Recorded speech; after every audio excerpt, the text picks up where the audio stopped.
And that is the big question for Pelosi. When I asked her last night if she has concerns that the progressives may tank this, she said, the propaganda that CNN is now putting out against progressive Democrats is absolutely wild. So in this video, I have a screenshot and 2 clips to show you, and it is very clear what they are trying to do here. So this is over the discussion of the Build Back Better budget bill, that $3.5 trillion budget bill that progressives support, but so does Joe Biden, so does Nancy Pelosi, so does Chuck Schumer, and then the bipartisan infrastructure bill. So the deal up to this point was that both would pass at once, because especially progressives understood that you would not get Manchin or Sinema's votes on the Build Back Better budget bill unless that was passed first before the infrastructure bill. So the infrastructure bill is largely a giveaway to private corporations. I'll get to a little more on that in a second here. It has some, some good provisions in there, like replacing lead pipes, but largely it is just the bare minimum and is largely a giveaway to private entities. Meanwhile, the Build Back Better budget bill is an actual investment into people, expanding Medicare, child care, real investment into climate change, among other provisions, also taxes the rich and large corporations as well. But this fight, the way it's being framed by CNN it's atrocious. Let me start with this screenshot. This is going around viral right now on left Twitter. But here, someone took the screenshot of CNN. Look at the chyron. Breaking news. Progressive Dems dig in, threaten to tank Biden agenda. The budget bill is also Biden's agenda. Progressive Democrats want to pass both. It's only the so-called moderates, in reality conservatives like Manchin and Sinema, that don't want to pass both, that want to clearly only pass the infrastructure bill and pretend they support the budget bill until the vote comes up and they won't support it, which is why the deal is to pass the budget bill first and then the infrastructure bill, because progressives understand that conservative Democrats will not support the budget bill unless they pass that first and then pass the infrastructure bill. So already you see the angle they have taken, and it continues. So here is a clip from CNN, and I have a lot to say about this. I wonder, too, though, with so much finger pointing, I mean, is there a sense that there's an end game here, right? Especially as we heard from Congressman Jayapal this morning on New Day saying, it's other people pointing at moderates who are holding all of this up. They're the ones who want you to end up with nothing. It's not us.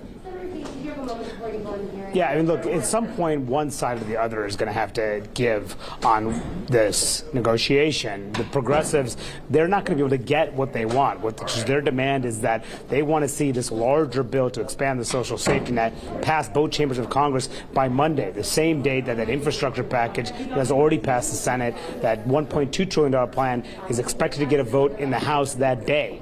That's not going to happen. There's no possible way the larger package can pass Congress by then. They still don't have an agreement among themselves about what exactly that looks like. But perhaps if they give and suggest that maybe they make progress towards finalizing a deal on that larger package, will that be enough for the progressives to say, okay, we can essentially vote for this infrastructure plan on Monday, let it go into law because we have some assurances that the larger plan may eventually become law? That's a question. There's a question that Democrats, the progressives, ultimately are going to have to make a decision here on what to do. And will the moderates, will they agree, perhaps if they need more time to have a vote on the infrastructure package, delay it beyond Monday, perhaps do it later next week, have a vote later next week, or maybe even a couple weeks because they need more time to get the larger bill done? Will they give? And that is the big question for Pelosi. When I asked her last night if she has concerns that the progressives may tank this, she said, we'll cross those bridges when they come. Look at how they frame this discussion. This is why I enjoy covering this stuff. I enjoy media criticism because a lot of it is in the framing. It's not going to be overt. Most people, the average viewer, won't even catch it. But it's in the framing of these discussions where the actual propaganda is taking place. So just starting with the last comment there, when I asked Pelosi last night if she has concerns that progressives may tank this, but the conservative Democrats, like Manchin and Sinema, they're the ones actually tanking it by reneging on the deal to pass both. So they're the ones tanking it by not agreeing to the budget bill that was already agreed upon. But here it's being framed as progressives are tanking it, even though the budget bill is agreed upon by Biden, Pelosi, and Schumer, Democratic leadership. But no, progressives are tanking this. Going on here. So I'm going to do a little role play here. I'm going to read a couple of comments that was made in this video, and then I'll tell you what he could have said instead of that. So here, he says here, quote, progressives are not going to get what they want, meaning by September 27th, when the infrastructure bill is supposed to be voted on in the House, progressives are not going to be able to get the budget bill before they get the infrastructure bill. Well, that's how he framed it, as progressives are not going to get what they want. How he could have framed it is by saying Joe Manchin and Kyrsten Sinema dragging their feet on this already agreed upon decision to pass both bills at once has put Biden's agenda at risk.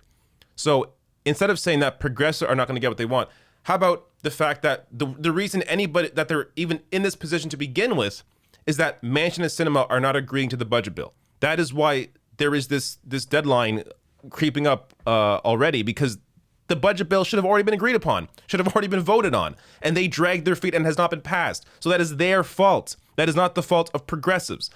The next comment here, he says, quote, maybe Democrats make progress towards finalizing the budget deal. Will that be enough for progressives to vote for the infrastructure deal? As in, again, saying here that Democrats should be capitulating, should be voting for the infrastructure bill before they vote for the budget bill, even though if that happens, they will not be able to get the votes of Manchin and Sinema and potentially other conservative Democrats. So instead of saying maybe Democrats make progress towards finalizing the budget deal, will that be enough for them? He could have said passing both bills was already agreed upon. So will conservative Democrats decide to put the American people first over their corporate donors? As you know, polling shows the provisions in Biden's budget bill is supported by a majority of Americans. That's how it could have been framed, with actual facts, actual data. The fact that the vast majority of people in polling support the provisions in the Build Back Better budget bill. The fact that Manchin and Sinema are the ones that are obstructing the passage of what the American people want. But no, instead, it's all about, will the progressives give in, and will they then support the infrastructure bill? It's just ridiculous. Now, I have another clip here to show you, and some more commentary on this. Again, this is another example of just the absolute absurdity that is going on CNN. So Josh Gottheimer, he's one of the moderates you're talking about, and one of the people that Pramila Jayapal is calling out in that soundbite. He was also just on CNN with my colleague Jim Sciutto, and he said his words are, it makes no sense to vote against an infrastructure bill that does so much and has so much bipartisan support. Do you agree with that? Yeah, I agree with that. I wouldn't vote against it. This is why this makes me feel. This is why I feel crazy, because this is why people are right to feel crazy watching how this is going on in Capitol Hill right now. You agree, but we don't agree. Absolutely ridiculous. So let me show you why this infrastructure bill is nothing to be celebrated. First of all, I want to give credit to Jordan Sheridan, who shared that clip on Twitter for his organization Status Quo. But here, you have here pro-tax millionaires calling on Jayapal progressives to reject infrastructure package without the $3.5 trillion spending plan. So you even have millionaires now, pro-tax millionaires, siding with these progressive Democrats and ultimately the Democratic leadership on this in terms of passing the budget bill. You have them siding because they understand how incredibly weak the infrastructure bill is. So more on that here from The Hill. The group's leaders said the bipartisan infrastructure bill, which the Senate passed in a 69-30 vote last month, quote, doesn't deserve to pass on its own. They specifically pointed to inadequate investments and, quote, almost embarrassing pay-fors. Quote, no, selling off our strategic oil reserves is not better than taxing billionaires. The bipartisan bill is quite simply a bad bill, and the only possible justification for voting for a bad bill is the commitment that a good bill will result, the letter reads. So this helps to understand why progressive Democrats have been able to hold the line in such a strong way, and maybe a way they haven't before with other fights. That's because the infrastructure bill sucks. It's a bad bill. It's a corporate giveaway bill. So why are they going to vote for that without first passing the budget bill that actually helps people? So they're expecting all the compromises here from the progressives. They've already compromised in supporting this corporate giveaway bill, yet you want them to give in even further by what? Cutting the budget bill or voting for it a second, when in reality, of course, if they did that, they would not get the votes of people like Manchin and Sinema.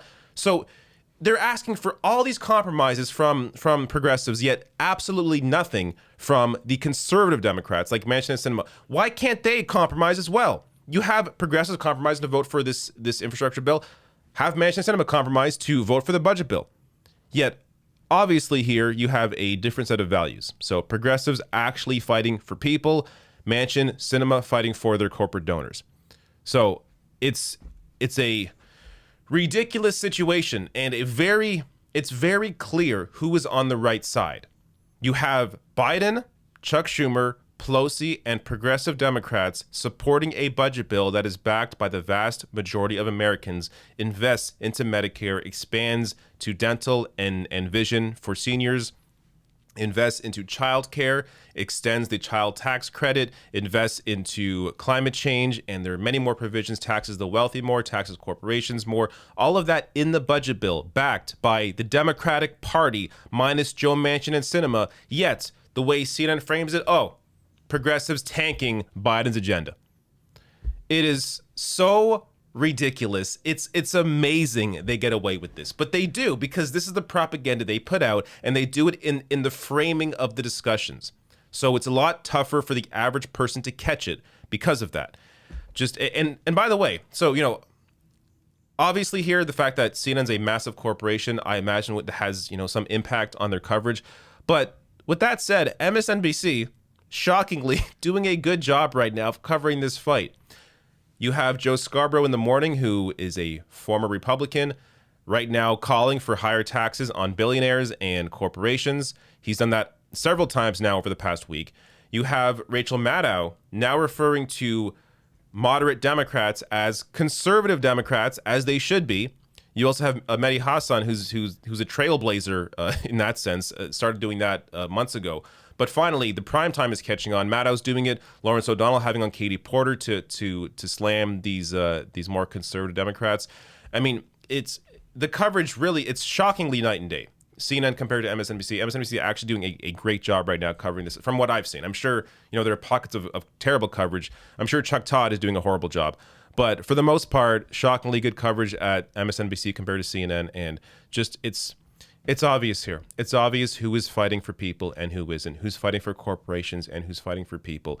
And all CNN has to do is represent objective reality. And of course, they won't even do that.